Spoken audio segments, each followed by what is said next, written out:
This episode is brought to you by State Farm. You might say all kinds of stuff when things go wrong, but these are the words you really need to remember. Like a good neighbor, State Farm is there. They've got options to fit your unique insurance needs, meaning you can talk to your agent to choose the coverage you need, have coverage options to protect the things you value most, file a claim right on the State Farm mobile app, and even reach a real person when you need to talk to someone.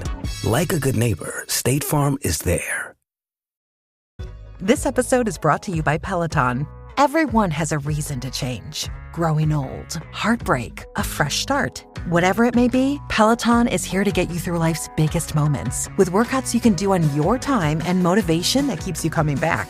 Peloton's Tread and All Access membership help you track progress in classes from runs to Pilates, making you stronger and your fitness goals a reality.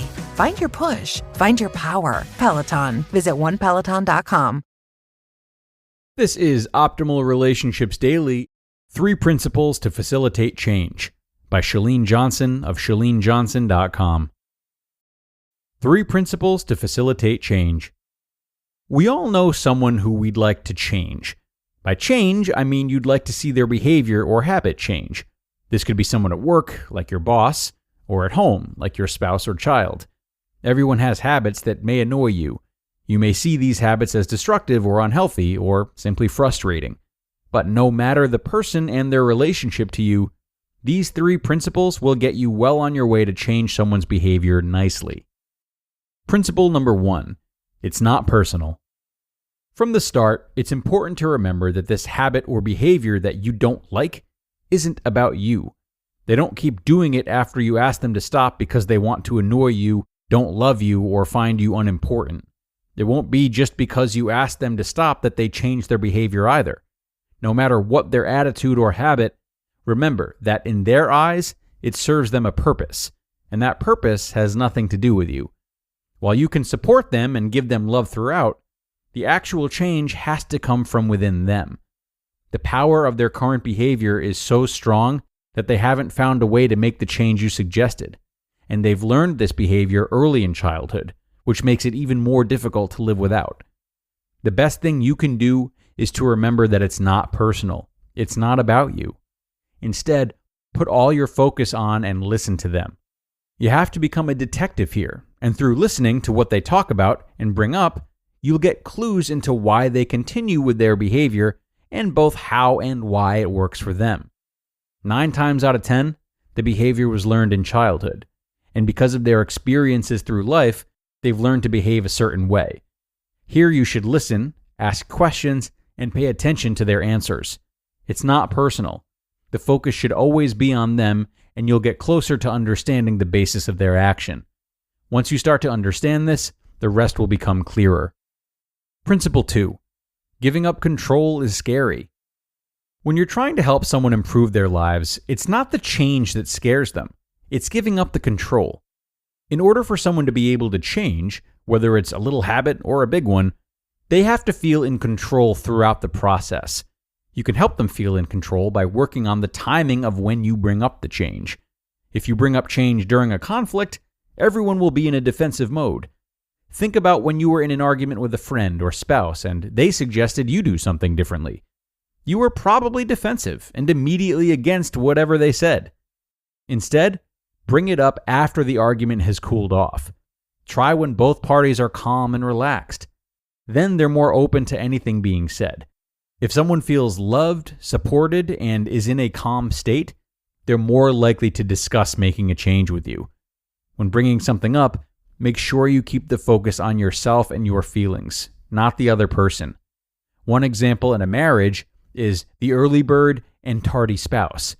Instead of yelling during the time that you're running late, wait until a calm, positive time and discuss how it makes you feel.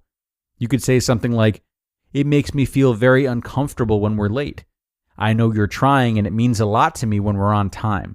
It feels like you care about my feelings when you make an effort to be on time."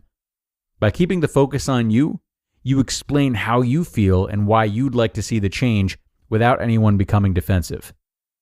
Number 3. You have to step up first. It's just like that Gandhi quote, "You must be the change you want to see in the world." If you want someone to change, you must show an effort to change first. You have to talk about what you want to change in yourself and why. This will set a good example for the other party to become more open about change and will create a foundation for their opportunity to change. So, if you want to see someone change, start by changing yourself. Inspire someone to change by talking about how you want to improve. Discuss the things that you want to do, and talk about it when the timing is right.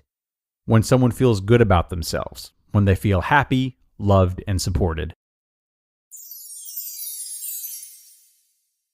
You just listened to the post titled 3 Principles to Facilitate Change by Chalene Johnson of ChaleneJohnson.com.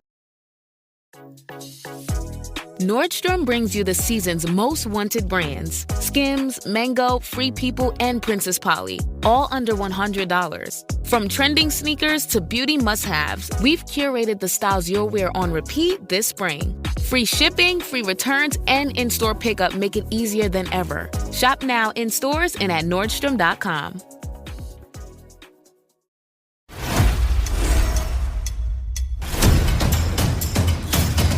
Chefs, 24 culinary showdowns for 24 hours straight. Which chef will outcook, outpace, outlast the competition? No chef Escapes the clock. All new 24 and 24, Last Chef Standing, Sunday night at 8. See it first on Food Network. Stream next day on Max. And thanks a lot to Chalene for this helpful and densely packed post. Really appreciate this one. I think the tips that she shared are very grounded and truthful. But one more thing to keep in mind when considering and aiding in the change of ourselves or others is the fact that we already have a proven track record. We are constantly undergoing changes whether or not we want to and whether or not we realize it. And not only are we constantly going through them, but more importantly, we are constantly adapting to them, which means learning and growing as a result of them. But as these new evolutions of us and our circumstances start to feel more normal and like there hasn't been a lot of shakeup recently, well, we start to get used to life as it is all over again and can sometimes get scared by the next set of oncoming changes. So for me, when considering someone who feels overwhelmed by change, I always come back to that and I find it a useful form of support. So I might say something like, do you not trust that you'll be able to adapt to this change as you've adapted to others in the past? What good might come from this change? Do you know others who have undergone a similar change? How is this change similar to other changes you've gone through that ended up working out very well? I think there's a lot of terminology that can empower someone like this, lead to stimulating conversations, and it's really all based in their history of changes, at least some of which ended up being easier and more beneficial than they might have expected. Okay, everyone, and that's going to do it for today and another installment of ORD. I appreciate you being here and listening to the end and sharing this episode with someone if you know someone who you think would like it. Have a great rest of your day, and I look forward to doing this again with you tomorrow, where your optimal life awaits.